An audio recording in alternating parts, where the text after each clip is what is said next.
Russians continue their attempts to advance near Bakhmut using tanks and armored vehicles. The tanks are hiding behind a smoke screen while the infantry is crawling on the ground in fear. A tank equipped with a mine-clearing device advanced forward. Its mission is to clear a path for the other tanks through the minefield. A Ukrainian drone dropped a grenade on it, but unfortunately missed. Then the tank was hit by a Soviet RPG anti-tank missile. Although the tank remained undamaged, the crew was likely stunned by the explosion and cannot continue with the mission. One of the Russian armored personnel carriers was hit by a Javelin missile. Shortly thereafter, another vehicle was destroyed by a direct hit. The Russians were forced to abandon the infantry carrier and take cover in trenches. Another tank from the same group attempted to maneuver but was blown up by a mine. Its track was detached and the crew abandoned the tank. One more tank eventually attempted to leave the battlefield but was hit by a Javelin missile. This is evident from the trajectory of the missile, which came from above. This is precisely how the Javelin missile operates. Later, this tank was completely burned. The Ukrainians also burned several abandoned Russian armored vehicles as a result. The Russian advance was stopped by the coordinated actions of the Ukrainian forces. However, the enemy infantry still managed to break through to the urban area in the northern part of the Bakhmut city. Ukrainian tanks have to drive them out from there, and these destroyed houses. The war is fought for every wall and every stone to push the enemies out of the city. Ukrainian forces are increasingly using tanks. Tanks are targeting enemy infantry, armored vehicles, and other transport vehicles. Sometimes tanks leave the city limits to repel the invasion of enemy infantry and prevent them freeing the city. When returning back, tanks are covered with a smoke screen. The enemy is not allowed into the city. Ukrainian soldiers rode out on an armored Italian-made Iveco vehicle to repel the advance of Russian infantry. The Russians opened fire, but the windshield withstood a direct hit from an enemy bullet aimed at the driver. Throughout the battle, the windshield endured numerous bullets and the soldiers returned alive after completing their mission. Meanwhile, Bakhmut is becoming more and more like a ghost town. Hundreds of houses have turned into ruins, leaving peaceful people homeless. It hardly makes sense to rebuild the city in the future. Perhaps it would be easier to build a new city, leaving Bakhmut as a monument to future generations. Recently,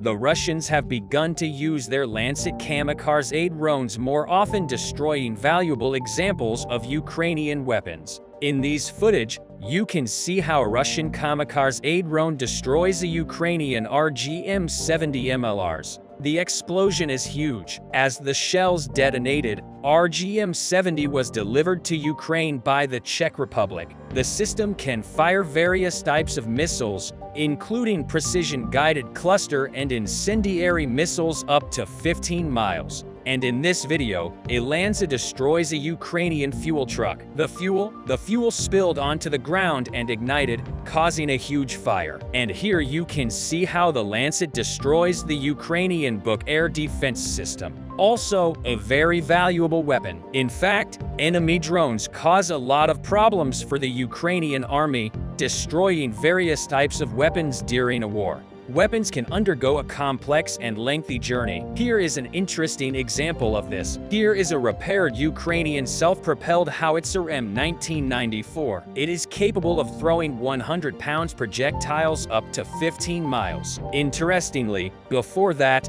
the howitzer was hit by a Russian Lancet kamikaze drone but did not receive significant damage. And even before that, the same self-propelled howitzer destroyed the Russian ammunition depot. We learned this from the Ukrainian troops of the 3rd Assault Brigade. But the most interesting thing is that the same howitzer was originally captured from the Russians themselves as a trophy last year. Ukrainians have seized over 50 such howitzers throughout the war, some of which were simply abandoned by the Russians during their retreat. The Russians hit a truck with ammunition in a forest plantation, but Ukrainian artillerymen spotted it and hit it, causing the ammunition to explode and the truck to burn down. Such a truck could have carried up to 5 tons of ammunition. Russian troops use such trucks to transport ammunition as they are highly maneuverable in field conditions. However, They also become a prime target for the Ukrainian army. Many such trucks have been destroyed along with their ammunition. In this video, we see how the Ukrainians hit a similar truck while the Russians were unloading ammunition from it. The truck caught fire and the Russians didn't know what to do with it. Within a minute,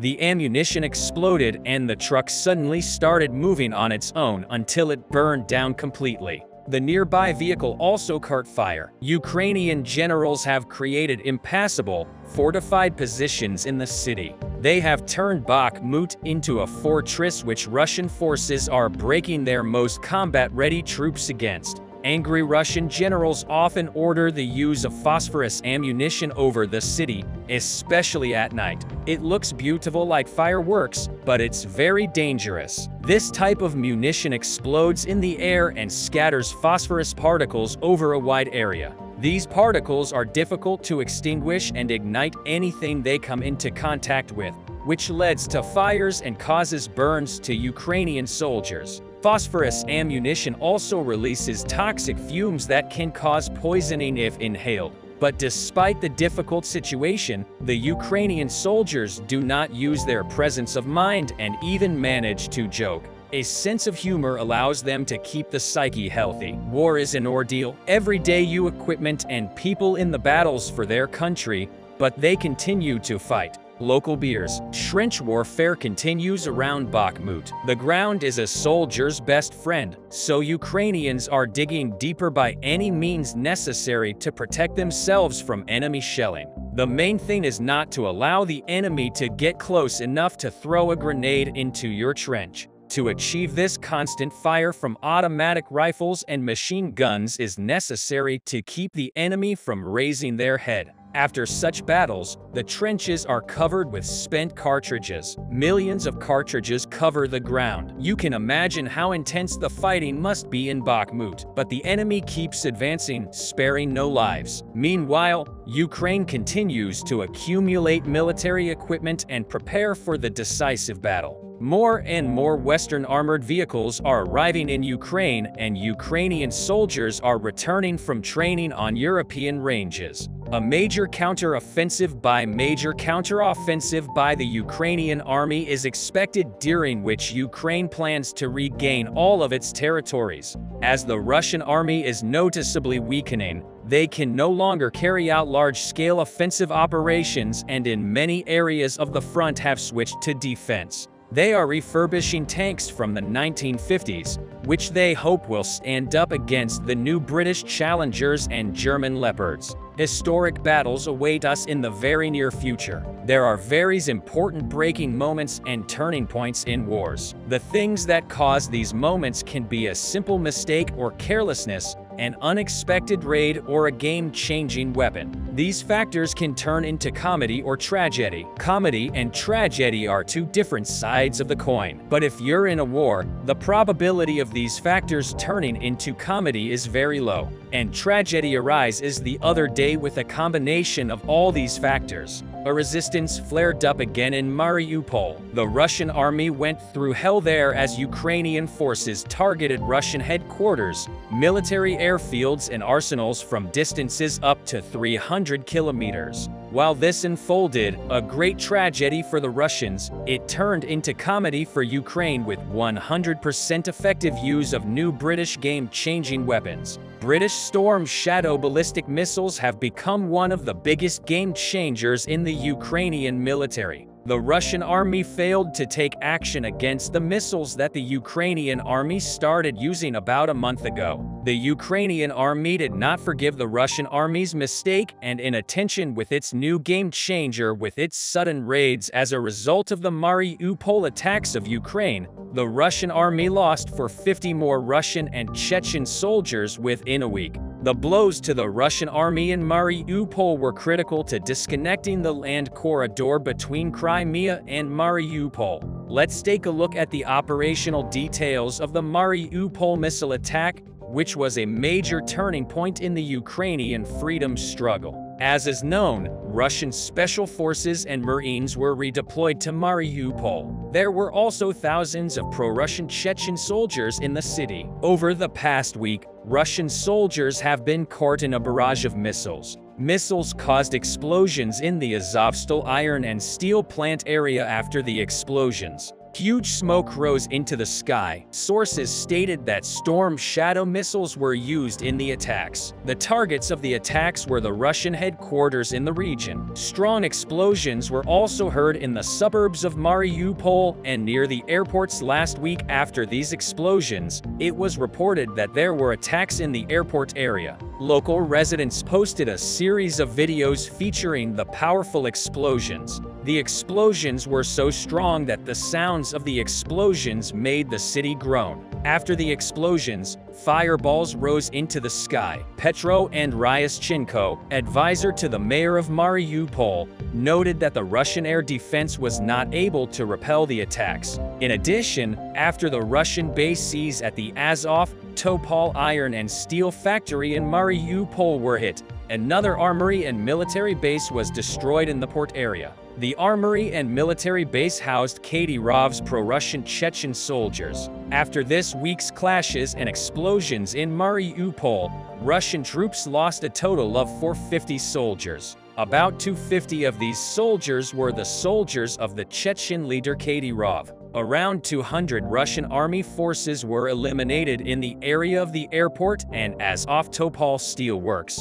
The losses in the Chechen base and arsenal in the port area exceeded 250. More than 100 Kadyrovites were destroyed in the armory area. This is a big shock for Kadyrov and the Russian generals, but neither Kadyrov nor the Russian generals explain the heavy losses because the morale of the Russian soldiers is already completely insufficient for fighting. More than 40,000 Russian soldiers were stationed in Mariupol, and it's estimated that one-third of them are Chechen. Kadyrovites. Ramzan Kadyrov, a longtime ally of Vladimir Putin, sent his soldiers to the front lines from the very first days of the war. According to official data, Kadyrov sent around 12,000 Chechen soldiers to the Russian army. However, in reality, it's estimated that this number may be over 20,000. Kadyrov's Chechen troops are currently heavily stationed in the Mariupol port area and the Donetsk Pass. Chechen soldiers took part in fierce fighting to fulfill Putin's dream. However, the brutal winds of the war broke through the Chechen troops. The Chechen leader, who lost almost a battalion of soldiers last week, had also suffered serious casualties in the past months. For example, Ramzan Kadyrov, soldiers who made serious military preparations in the city of Mariupol in February took action to establish a support network for the Donetsk front lines. Again, however, the Ukrainian armed forces had unraveled the logistics network of the Chechen troops between Mariupol and Donetsk, thanks to the offensive operations they had previously organized. Thereupon, the Ukrainians launched a serious counterattack in order not to remove the Chechen troops from Mariupol. The infantry and artillery units of the Ukrainian armed forces, which held all the entrances and exits in Mariupol, began to infiltrate the city, which was almost 90% devastated due to heavy clashes. This infiltration operation, supported by the elite forces of the Ukrainian army, proceeded successfully without the attention of the Chechen troops, with the effect of the darkness of the night approaching the area where the ammunition depots of the Chechen troops stationed near the airport in Mariupol are located.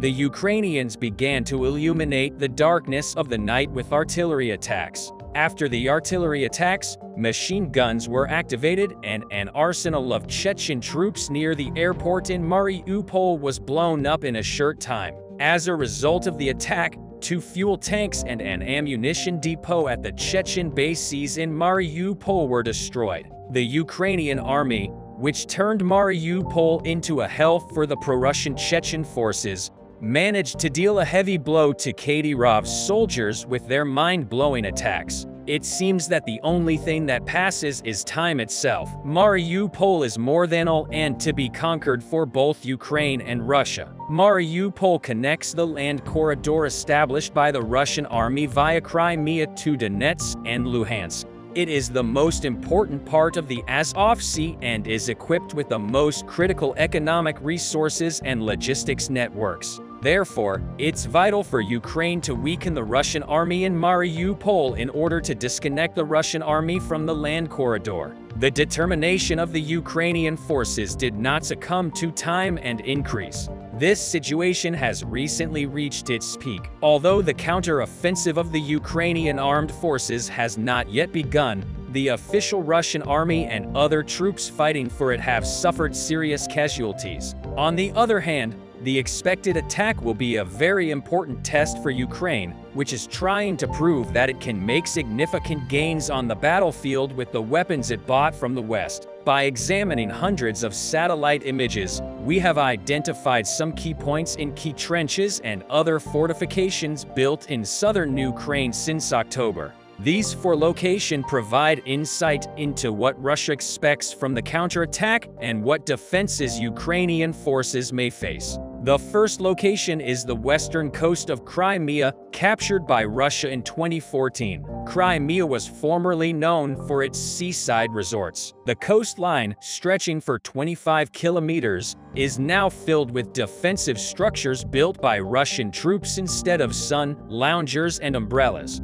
First, there are dragon's teeth along the coast. Behind them is a series of trenches that protect against incoming attacks. Several bunkers can also be seen along the trenches. Some military experts argue that because Ukraine has so little naval capability, the defenses are more of a precaution than a sign that Russia expects to defend and attack by sea. The second location is the city of Tokmak. The city of Tokmak is located in the southeast of the country on an important road that Ukrainian forces may want to use to separate Crimea from other Russian-held areas. There are reports of Ukrainian civilians being moved to turn the city into a military stronghold. This will give soldiers access to supplies and a base to retreat to. A network of trenches was dug in 2 rows to the north of Tokmak. Behind these trenches is another ring of fortifications surrounding the city. The third location is the E-105 highway. A row of anti-tank trenches run along a 35-kilometer section of the E-105 main highway west of Tokmak. The E-105 is strategically important, connecting the Russian-held Melitopol in the south with the Ukrainian-held northern city of Kharkiv. Along the same road is Zaporizhia, which could be the target of a Ukrainian counterattack. The side controlling the E-105 can easily move the troops in the area. The final location is Rivno, north of Mariupol. The port of Mariupol is strategically located between the Russian-occupied territories in the east and the Crimea in the south. Located near the small village of Rivnopil, about 55 kilometers north of Mariupol. Each circular trench has an earthen mound in the middle, probably to protect the artillery or keep the guns stationary. Meanwhile, circular trenches allow soldiers to take cover and move artillery to aim in any direction. It shows that Russia is preparing to defend open spaces alongside wider trench networks. But some analysts point out that Ukrainian forces can detect and bypass many of these defenses using similar satellite imagery and drone surveillance. When we look at what Russia has done to strengthen its defense, we realize that President Putin is nearing the end. Fear of Ukraine's counterattacks is reflected in Vladimir Putin's defensive fortifications. At the same time, the Russian army, which continues to suffer great losses with the guerrilla warfare of the Ukrainian troops, is stuck between Putin and death. We came to the wrong home. It hurt a lot, but we didn't die. It's time to run away. We will see how long Putin can last. The Ukrainian army continues to grow stronger day by day with its fight against Russian invaders. The ongoing conflicts in the Donetsk and Luhansk regions have increased their intensity in the new year. The war has spread all over the east of Ukraine. On New Year's Eve, there were very intense clashes on the eastern front. Russian troops tried to advance from eastern Ukraine but failed. Russia lost thousands of soldiers and tons of ammunition in the first week of 2023. Russia started its offensive with missile launchers on New Year's Eve. Russia targeted the fronts in Mykolaiv, Kherson, Donetsk and Luhansk regions by occupying these regions. Putin was planning to expand into Ukrainian territory, But there was one thing Putin forgot. The Ukrainian army was getting stronger day by day in terms of military personnel and ammunition with the support of Western and European countries. The Ukrainian army had deployed military personnel and equipment systems to the entire eastern region, along with the fronts where Russia was concentrated. Soldiers belonging to Russian troops in the region were being monitored by Ukrainian intelligence. On New Year's Eve, there were only a few minutes for all the clashes to take place. Ukraine entered the new year by destroying Russian missiles with its air defense systems. Almost all attacks of the Russian Air Force was blocked by the Ukrainian air defense. Ukraine's counterattacks caused fireballs to appear in the sky throughout New Year's Eve. Ukraine carried out many successful operations on New Year's Eve. One of these operations was an ambush by Ukrainian soldiers on Russian soldiers. Ukrainian soldiers destroyed a Russian tank platoon after a successful ambush. In this operation, which took place 150 to 200 kilometers behind the battlefront, the Russian army lost dozens of tanks. The Russian army continues to suffer huge losses. Russia has suffered many losses since the first day of the war. Russia has lost more than 110,000 soldiers. It lost over 3,000 tanks, over 6,000 armored combat vehicles, and about 2,000 unmanned aerial vehicles.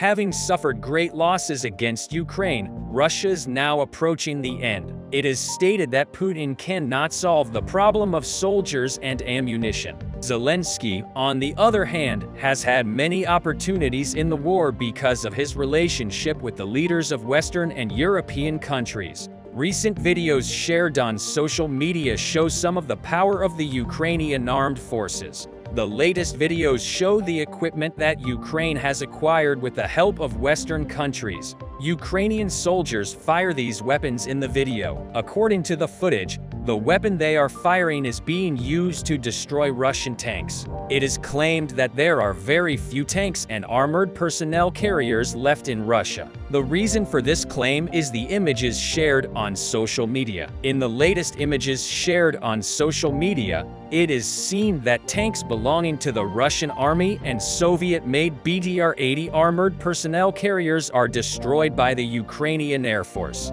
The use of Soviet air equipment in the war is interpreted as the Russian army running out of military equipment or that the army does not have modern equipment. The British Ministry of Defense made a statement while it was being said that Russia had a problem with soldiers and ammunition. In the statement, the information about Russia's military mobility was shared. The ministry stated that Russian troops are trying to strengthen their positions in the city of Kremenna. This region was a region that was under the pursuit of the Ukrainian army to repel the invaders from the Eastern Front.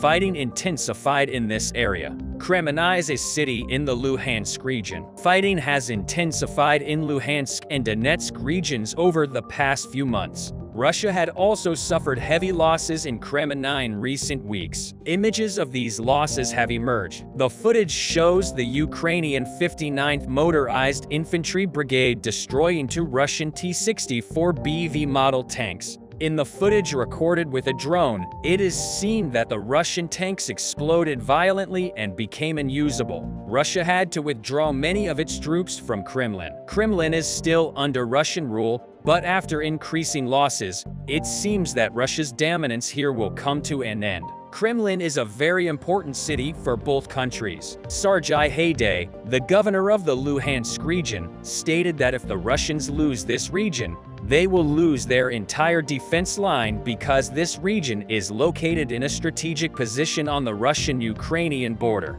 Casualties mounted as the war intensified. Russia lost over 110,000 soldiers. The armed forces of Ukraine made a statement about the attacks and increasing losses. Important points were mentioned in the statement. The Ukrainian armed forces said that all the attacks they carried out were aimed directly at Russian targets. He also stated that this is the difference between the Ukrainian army and the Russian army because the Ukrainian armed forces stated that Russia attacked civilians and made plans over civilian targets. Putin's attacks on civilian areas may be aimed at breaking the morale and motivation of the people because Putin wants to break the will to fight off the faithful Ukrainian people who resist the occupation. The reason for this is that he has not been successful on the line. When Putin fails in physical warfare, he tries to make psychological breakthroughs. But the Ukrainian people are getting stronger with every attack. They believe more Putin continues to lose in every field. That's why the number of calls for negotiations from Russia is increasing in the last week.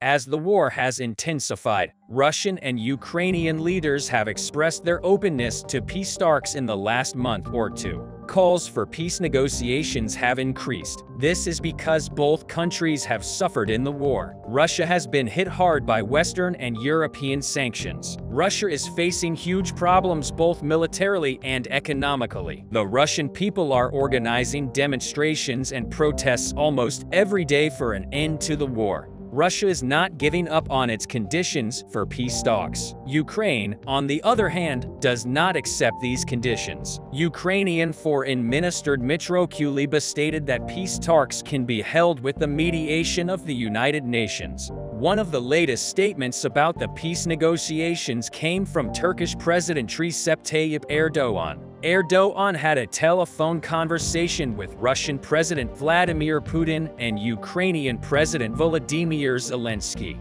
After the call, he stated that calls for peace and negotiations should be supported by a unilateral ceasefire and a vision of just solution. As calls for peace negotiations increase, so does the intensity of the war. Russia has retreated on many fronts. Ukraine continues its successful offensive. Fighting has increased in the eastern region. The war is spreading to more and more regions every day. It seems that the new year will bring many important developments in the Russian-Ukrainian war.